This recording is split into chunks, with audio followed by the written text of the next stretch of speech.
जिंद ले गया वो दिल का जानी, ये बुत बेजान रह गया। बचपन में स्टैच्यू एक गेम होता था, ऐसे स्टैच्यू तो चुपचाप रहता था, ऐसे हील डुल गया ना तो मारना रहता था। काबुल, कंधार, मकरान और हेरात, ये सारा क्षेत्र चंद्रगुप्त मौर्य को क्या मिला था? दहेज। समझ में आ गया? इन्हें तो ये सब सार लगेगा सब यहाँ बिहार वालों को।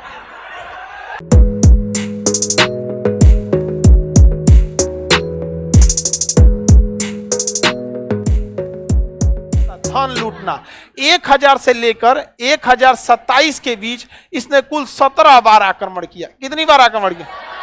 17 बार आक्रमण किया था। किसने? महमूद गजनवी ने। ये धीरे धीरे आगे बढ़ रहा था, इस आगे बढ़ते गया। इसका 2 आक्रमण, सबसे महत्वपूर्ण जो सबसे इसका फेमस आक्रमण था 1025 ईस्वी का, इसका 16वां आक्रमण सोमनाथ के मंदिर। ये 17 में से जो 16वां आक्रमण किया वो 1025 ईस्वी में किया। 1025 ईस्वी में कहां पे आक्रमण किया? सोमनाथ के मंदिर पर। कहां आक्रमण किया? सोमनाथ पर आक्रमण किया था। इसको खबर मिली थी कि सोमनाथ में बहुत ज्यादा सोना है, तो सोमनाथ पर आक्रमण कर दिया। आक्रमण करने के बाद वहां से लगभग 50,000 लोगों की जान गई थी। युद्ध इतिहास में किसी भी देखिएगा हमेशा जान लेता है। आज के वक्त में भी यूक्रेन में देखिए कितने लोग मारे गए हैं। वहां पर कलिंग की लड़ाई उठा के देखिएगा, पूरा कलिंग लाल हो गया था। तो युद्ध का नियम ही है। वहां पर जब वो युद्ध के बाद देखा कि ससुरा हमारा तो सोना मिल ही नहीं रहा है, बाद में पूछा किसी से, हम तो बड़ा सुने थे कि सोमनाथ में सोना है। तो अब उसको पता चला कि सोमनाथ में अधिकतर सोना कहां पर है? मंदिर में है। कहां पे है? मंदिर में। तब वो पहुंचा, कहा कि बाप रे बाप, सारा सोना कहां है? मंदिर में है। और मंदिर में तो कोई ऐसा कोई कमांडो थोड़े लगे रहते हैं, लोग पुजारी रहते हैं लोग। अब कोई पुजारी का काम लड़ाई लड़ना थोड़ी है। आया, लूट गया यहाँ पर। उसके बाद लूट उठ के गया तो उसको कहा कि भाई ससुरा, राजा सबका पहले का एक उद्देश्य रहता था कि जहां तबाही मचा के जाए ना वहां और भयानक तोड़फोड़ मचाए, ताकि लगे कि हाँ यहाँ राजा था, दहशत फैलाने के लिए।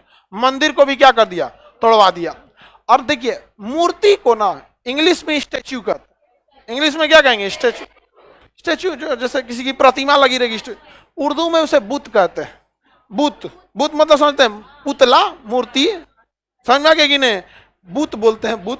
पहले गाना वाना में भी सुनते होंगे, बुत जिंद ले गया वो दिल का जानी, ये बुत बेजान रह गया। नहीं सुना है? पहले जमाना का ये गाना था हम लोग के समय का। हाँ? ये बुत बेजान रह गया, मतलब मिट्टी का ये जो शरीर है ये बेजान रह गया। ये जिसका नया नया ब्रेकअप हुआ रहता है ना, वो सब ये गाना सुनते रहता है। वक्त एक ऐसा चीज होता है ना, कितना बड़ा जख्म हो सबको क्या कर देता है? भर देता। लेकिन नया नया जो रहता है ना सब ना, ये हम लोग के समय का गाना ही था। ये सब आज दुकान दुकान गाना आ गया है, नहीं समझ में आएगा, समझे में नहीं आ रहा है कौन सी गा रहा है जो नहीं। तो बुत का मतलब समझ में आ रहा है कि नहीं आ रहा? बुत का मतलब होता है मूर्ति। तो उसने मंदिर में गया तो मंदिर में क्या मिलेगा आप बताओ? मूर्ति ही मिलेगी। तो धन दौलत तो लेके चला गया, जो बचा मूर्ति। तो भाई राजा था, इसको दहशत फैलाना था, मूर्ति भी तोड़ दिया। इसलिए इसे बुत मतलब होता है मूर्ति या स्टैच्यू।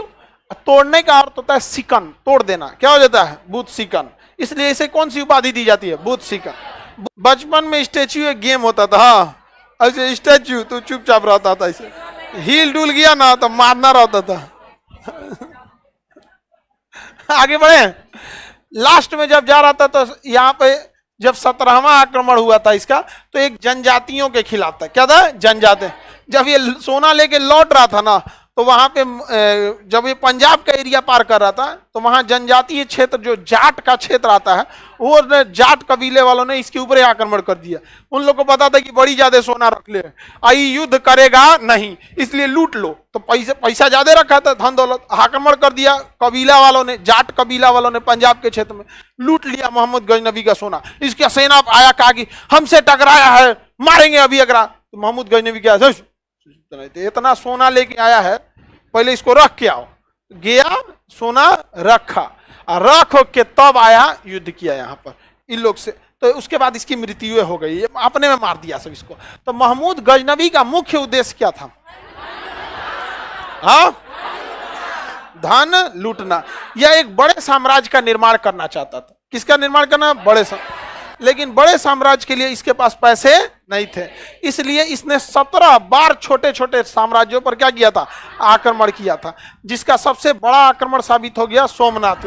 और इसको सबसे ज्यादा पैसा भी कहां से मिल गया, सोमनाथ के मंदिर से ही मिल गया। लेकिन मंदिर नहीं तोड़ना चाहिए इसको भाई, युद्ध में तो होता है, युद्ध एक चीज समझ में आता है, चलो भाई इतिहास युद्ध से भरा हुआ है, लेकिन ये युद्ध क्या कि जो तुमको 100 साल तक आने वाली पीढ़ियों को गाली सुनवाए। यहां देखिए ये एरिया है अफगानिस्तान का, यहीं था गजनी, यहां पे कौन था गजनी, यहां गजनी गजनी गजनी का राजा था गजनवी, जगह का नाम कौन है गजनी, और यहीं पे गौर मोहम्मद गौरी यहीं पे, और यहाँ पे फरगाना, समझ में आ गया, बाबर, सब एक के जगह ऐसा है, सब अफगानी, यह पहाड़ी एरिया है, इन सब का लक्षण है खाली लड़ाई करना। अभी तालिबान वाला है सब यहाँ पे, 10 साल रूस से लड़ा, सब रूस को हरा दिया, सब 20 साल अमेरिका से लड़ा, सब अमेरिका को हरा दिया, सब आपने कभी नहीं सुनेंगे किसी चीज में आगे है, सब खाली लड़ाई में आगे है सब। तो जिसका मेन ऑब्जेक्टिव ही है खाली लड़ना है, उससे आप अर्थव्यवस्था, मानव संसाधन, media, education, health, IT, space technology, defence, सबको ध्यान में रखते हुए आप कैसे लड़ाई लड़ेंगे? उसका एक के कम है क्या चीज, लड़ाई करना वहां पर, और कोई कम नहीं है। दूसरा एक और चीज होता है ना, यहाँ पे लड़ाई जीतना बहुत मुश्किल है, चारों ओर से पहाड़ है, तो जो लोग पहाड़ नहीं देखे हैं ना, उनको लगता होगा पहाड़ छोटा सा है, रियल में जो पहाड़ देखे होंगे ना, उनको समझ में आ जाता होगा इसे जो पहाड़ पे लड़ाई लड़ना कितना मुश्किल हो जाता है, जो रियल में पहाड़। खैर बिहार में तो उतने बड़े पहाड़ है ही नहीं है, छोटा छोटा है, लेकिन अगर बड़ा बड़ा साइज का पहाड़ देखिएगा ना तो बहुत आफत हो जाता है, एक तो ना सड़क बन पाएगी, ना घोड़ा चढ़ पाएगा, ना कुछ उसमें। तो यहां देखिए ईरान में ना सुबक्तगीन वंश था, कौन सा वंश था, सुबक्तगीन, कौन था, सुबक्तगीन, एक राजा का नाम क्या था, सुबक्तगीन। तो वो ईरान के क्षेत्र से अपना साम्राज्य बढ़ा रहा था, सुबक्तगीन ईरान के क्षेत्र से अपना साम्राज्य क्या कर रहा था, बढ़ा रहा। उसने एक बार सोचा भारत पर भी आक्रमण करना, आज नहीं ये पाकिस्तान हो गया, पहले तो भारत ही था, तो उसने सोचा यहां पे भी आक्रमण करना, लेकिन वो आक्रमण आया करने, लेकिन उसको लगा कि नहीं इधर अभी आक्रमण करने लायक नहीं है, लौट गया। सुबक्तगीन का बेटा आया महमूद गजनवी, अब वो महमूद गजनवी आके क्या कर दिया, भारत पर आक्रमण कर दिया। कितनी बार, 17 बार। और उसका सबसे बड़ा आक्रमण हुआ गुजरात के सोमनाथ का मंदिर, यहां से सोना लूट के जब ले जा रहा था, तो इस एरिया में जाट जो क्षेत्र वाला एरिया पड़ता है, उसने क्या किया, सोना लूटा, तो उसने युद्ध नहीं किया, चुपचाप भाग गया, सोना वोना रखा, 1 साल आराम किया, थोड़ा सा थक हो गया था युद्ध में, आया फिर मार के यहाँ पे हमला किया था, किसी को कोई दिक्कत नहीं ना।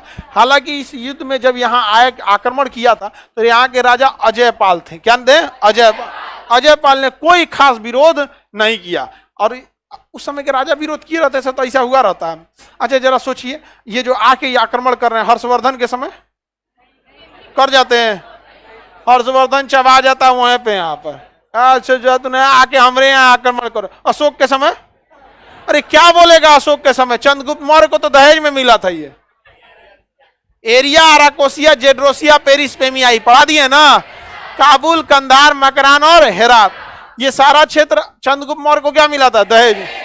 समझ में आ गया इन्हें, तो ये सब सार लगेगा सब यहाँ बिहार वालों को,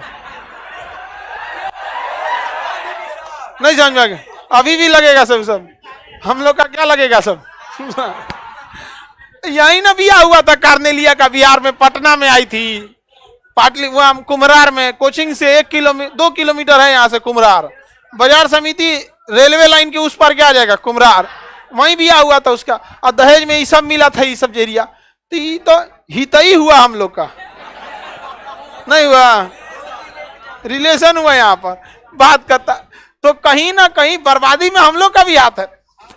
आप खुद सोचिए, कभी पॉसिबल ही नहीं था किसी विदेशी का कि अशोक के समय देख सके, अशोक के समय देखने की क्षमता नहीं थी किसी की कि भारत के ऊपर आक्रमण कर। राजा का शक्तिशाली रहना बहुत जरूरी है। हर्षवर्धन के मरने के बाद राजे कहां बचा, तनी तनी 2 बीघा 3 बीघा ले लेके राजा बनेंगे लोग, तो कोई ना कोई आक्रमण करवे करेगा यहाँ पर। तो ये सब का भी, ये सब तो आक्रमण करवे किया, सब हम लोग भी जिम्मेदार हैं। अब सोचिए, हमें पृथ्वीराज चौहान, साम्राज्य इतना बड़ा, अजमेर से दिल्ली मुख्य रूप से यही एरिया था, जहां इधर की ओर बढ़े आगरा की ओर, जयचंद से बवाल हो गया, जयचंद से बवाल हो गया, इधर से चला है कौन, गौरी चला है। हर्षवर्धन के समय आए तनी कोई गौरी उरी, समुद्रगुप्त के समय, समुद्र को घोड़ा से कचार देता, 3 समुद्र का पानी पीता था, किसी की हिम्मत नहीं थी। तो राजा का रहना बहुत जरूरी है, शक्तिशाली राजा का होना बहुत जरूरी है।